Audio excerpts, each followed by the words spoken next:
The Star Sport podcast is brought to you by Access Credit Union. Access Credit Union, funding dreams for over 50 years.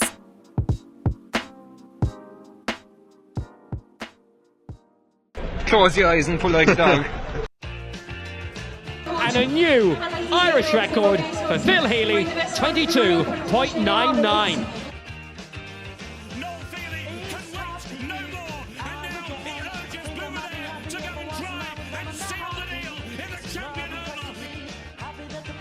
Christy Cooney hands over the Sam Maguire Cup to Graham Canty, Cork All-Ireland champions for the 7th time ever. Hello and welcome to the Star Sport podcast. I'm your host Dylan Mangan and I'm joined this week by Star Sport reporter Sean Holland, and we have a Cork GAA special on the podcast this week as we're looking forward to plenty of games this weekend, as well as looking back at last weekend's hurling action as well. There's some Munster finals in ladies football and Camogie. The All-Ireland Men's Senior Football Championship group stage kicks off. Cork are away to Clare, and there's also the small matter of Cork versus Tipperary in the Munster Hurling Championship as well. So lots to get into this week. The Star Sport podcast is brought to you in association with our friends at Access Credit Union. Access Credit Union, where your bank really does matter. Choose Credit Union, choose local, choose community. Now, Sean, let's start with the Munster finals that are on this weekend. It's a big weekend for both ladies football and Camogie, and Shane Ronayne's footballers meet Kerry in the TG4 Munster Senior Championship final on Saturday in Mallow. That game is at 4 p.m. And while Cork are defending champions, they're playing against Kerry, who are the form team and favourites, so it'll be a tough game at the weekend for Cork. It should be all right, Dylan. Yeah, Cork will definitely be going into this game as underdogs, but it's been a positive enough Munster Championship for them, having come into it on the back of a really poor league campaign that saw them get relegated to Division 2. Couple of wins under their belt in the Munster Championship campaign has really helped them. Although they were beaten by Kerry, they pushed them all the way in their first meeting. So they should be looking at this as almost like a shot to nothing. People will probably be expecting Kerry to win it, but Cork have a real tendency to make things tight and going to make it difficult for Kerry now the next day. And there's been a real uptake in form for the ladies footballers, and probably a lot down to as well the fact that they've got a lot of players back from injury, which has been a big help to Shane and his team. But I'd give him a good shot now of making things very close on the weekend. How important, you mentioned there, obviously, the poor league campaign with the relegation. How important was it for them, kind of even just in their heads, to get back into a bit of good form in Munster, get a couple of wins under their belt heading into the summer? Oh, it's huge because literally, I'd imagine confidence couldn't have been any lower in the camp after the league campaign. It's kind of a thing where Cork were always at the top rung of ladies football, and then being pushed down to Division 2 must have helped their cause a lot. But as we know, there's been a huge turnover of players, so it's kind of just breeding these new young players in, and they mightn't be as experienced as some of the girls who've left them, and they mightn't have the accolades, but they still have the talent, but they need the experience. And a couple of games under their belt now in the Munster Championship and a couple of wins against Waterford and Tip will have done them no harm, and they'll be looking positively going into the summer. Talking about missing players, the big news this week is that Libby Coppinger is out of both this final and the hurling final, or sorry, the Camogie final, that she would have played in as well. St. Cullum's woman is facing a few weeks on the sidelines. She injured her hamstring in a recent win against Tipperary. How big of a loss is she going to be, Sean? Yeah, like any of the dual stars, Libby will be a huge loss to both camps. Herself, along with a couple others like Hannah Looney, they're very influential, just even with their experience, never mind their ability on the pitch. But Cork on both codes should have the numbers now to fill back in their place and in their stead. I know the footballers getting a few back from injury was key, but the Camogie players also have a huge depth in their squad as well, and I'm sure we'll mention about their chances on the weekend as well. So hopefully it's a Cork double on the weekend in the ladies' front. Yeah, also speaking of doubles, on Saturday in Mallow, there's the Munster Senior B final. Cork's B team are in that game as well against Limerick. That's at 2 p.m. So hopefully it'll be a great day out for Cork fans and for Cork footballers on Saturday. We mentioned just one player as well, Skibbereen's Laura O'Mahony. She actually has a 100% record in Munster senior finals since she joined the senior setup in 2019. There's a great piece in this week's Southern Star, an interview with her ahead of the game. She's 23. She's won provincial medals in 2019, 2022 and 2023. So she'll be hoping to add 2024 to that list as well. A really impressive record for her. But moving on, in the provincial Camogie final on Sunday in Semple Stadium, Ger Manley's Camogie players take on Waterford. Throw-in there is at 1:45. And again, similar to the football, this will be a tough game, but one that Cork will be positive that they can get a result in. Yeah, of course, they are the defending All-Ireland champions, so Cork will be going into this with a bit of confidence, and they are playing the team that they beat very handsomely in that All-Ireland final last year in Waterford. But of course, they have to be wary. It was Waterford who knocked Cork out of the Munster Championship at the quarter-final stage last year. So they won't be taking anything for granted. I had the opportunity to speak to Molly Lynch, the captain, during the week, and she spoke about how they're looking to right the wrongs of that defeat to Waterford in the Munster Championship last season. So, of course, they had that big win in Croke Park on the biggest day of all, but it's back to the nitty-gritty stuff of Munster Championship hurling. But they'll also have the opportunity to precede the men on Sunday. So they'll be out before the senior hurlers. And that'll be a great opportunity for a lot of Cork supporters to go and see both the women's side and the men's side in action on Sunday. But I'd give them a great chance, even just going off their last meeting and the route they put on Waterford. If they can produce anything close to that, they'll be Munster champions on Sunday. When you were speaking to Molly Lynch, was there a sense that do you think there might be any kind of complacency there, considering the last time they met was such an easy game? I know the Déise knocked them out in quarter final of last year's Munster Championship, so there probably is a little bit of a revenge there as well. But having won so handsomely in the All Ireland final, do you think there might be a danger there that they'll kind of be a little bit complacent? Well, no, actually, to your point there, she didn't even allude to the All Ireland final. It was all about that Munster quarterfinal loss that she had in the back of her mind, and I'd imagine the team have in their back of their mind as well, to not let it happen twice. So they've removed all thoughts of that All Ireland final whooping, and they've put their mind solely focused on a Waterford the next day, and they are also thinking of that quarterfinal defeat and the hurt that brought them. So they're looking to win back Munster this year, and they have all the capabilities of doing it. Yeah, Cork will be aiming, I presume, again to bring the All Ireland Championship home. So Munster Championship win will be a great way to start off their summer.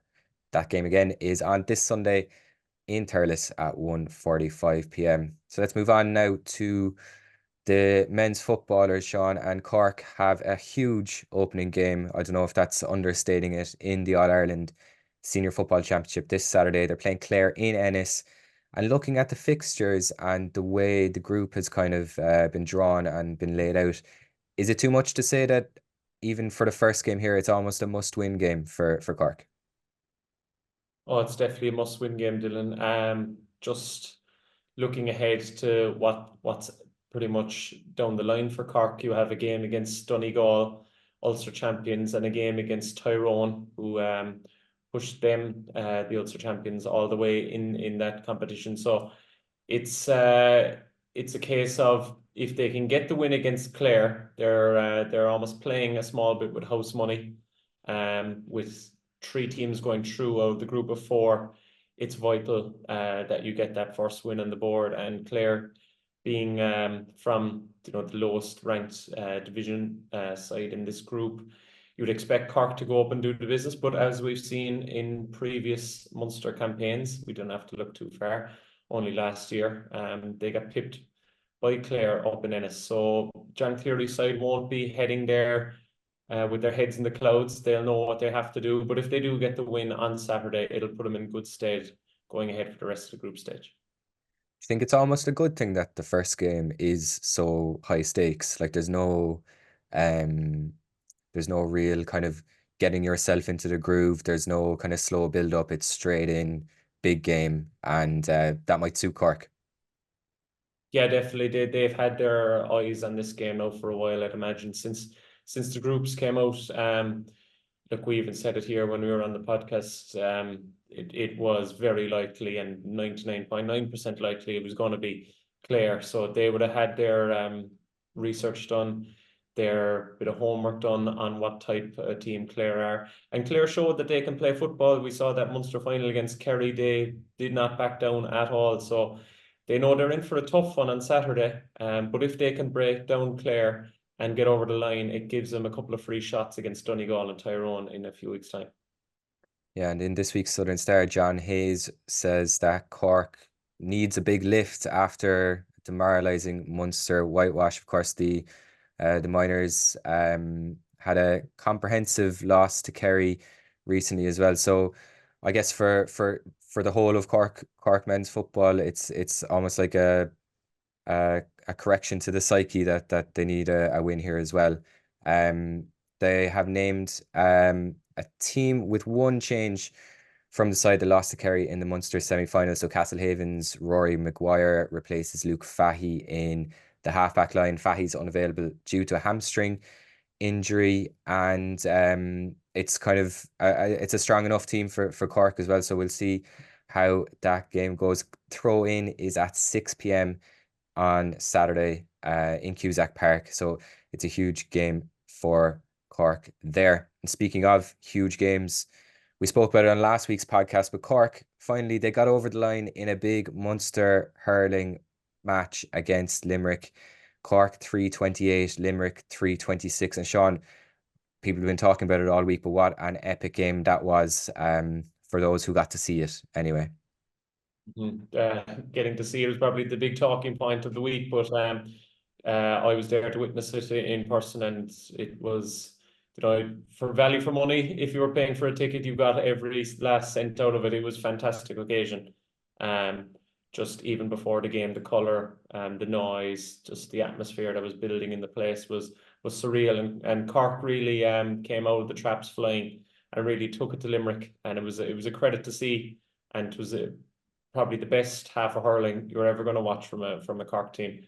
It was fantastic. Obviously, it was kind of always inevitable that Limerick were going to come back into it, and it just shows the incredible fight from the Cork side to not back down when they went 3 points down, to bring it back, and even when they went 2 points down in added time, they got that small bit of luck. Shane Kingston went on that mazy solo run, got the penalty, and Hoggy stuck it away. But it was a fantastic game to watch, and it really puts them back in the melting pot for a place in the All-Ireland. But they know that they need 2 points in Semple Stadium now this Sunday. Yeah, we talk a lot about momentum in sport. Like, it's something that is constantly spoken about. You need to build momentum, and for one reason or another, Cork have struggled to build momentum in recent years. The hurlers, with kind of unlucky results, let's say, in Munster. How much will the way they won that game with the last minute penalty, getting back at Limerick after Limerick got back at them, how much will that give them a boost going into what again is a must-win game against Tipperary?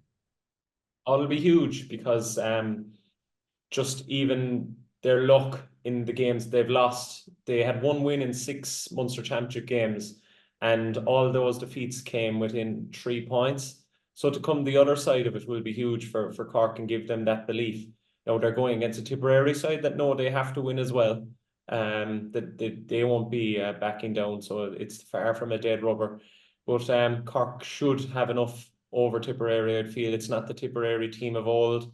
This is a team kind of in transition, whereas Cork do have the ability to put teams away if they get that ruthless streak like they had in the first half last week. So it'll be interesting how they start the game, because they brought incredible intensity against Limerick, but now you're in Lions Den, you're in Semple Stadium in Tipperary's home ground, so they'll have to come out firing. If they can produce half of what they produced in the first half against Limerick for 70 minutes the next day, I'd give them a very good chance of getting the win, and those 4 points will very likely put them through to the Ireland series.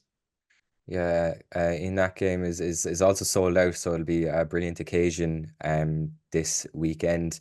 We kind of alluded to it there, but for Pat Ryan's side, it is simple. They need to beat Tipperary and hope Waterford lose their final 2 games. Waterford, maybe luckily, are playing away to Clare and away to Limerick, so that does give Cork a chance to get through as well. And just regular listeners to the podcast in recent years will know Gaelic Statsman on Twitter, Matthew Hurley. He featured on the podcast quite a lot.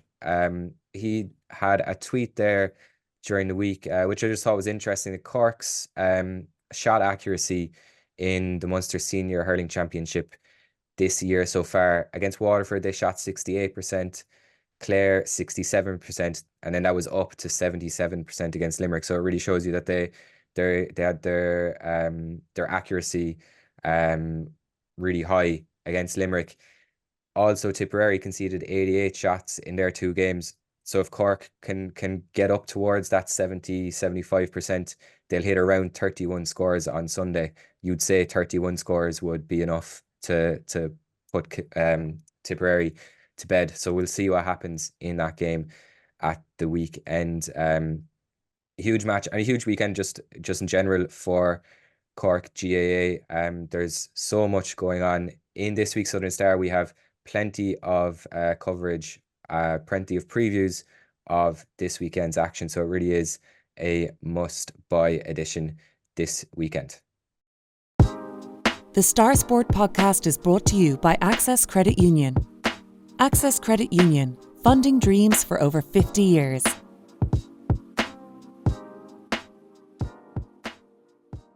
Now, as we mentioned, this week's Star Sport is absolutely packed and full of brilliant news, reviews, previews, reports, photos of West Cork sport. Inside this week's Star Sport, you'll get an 8-page Southern Star Schools Rowing Regatta special that was held recently. We've got photos of every team and every crew that took part, so it really is a brilliant souvenir piece for anyone involved and for grandparents, uncles, aunties, cousins, second cousins, you name it. That's a great one to get this week.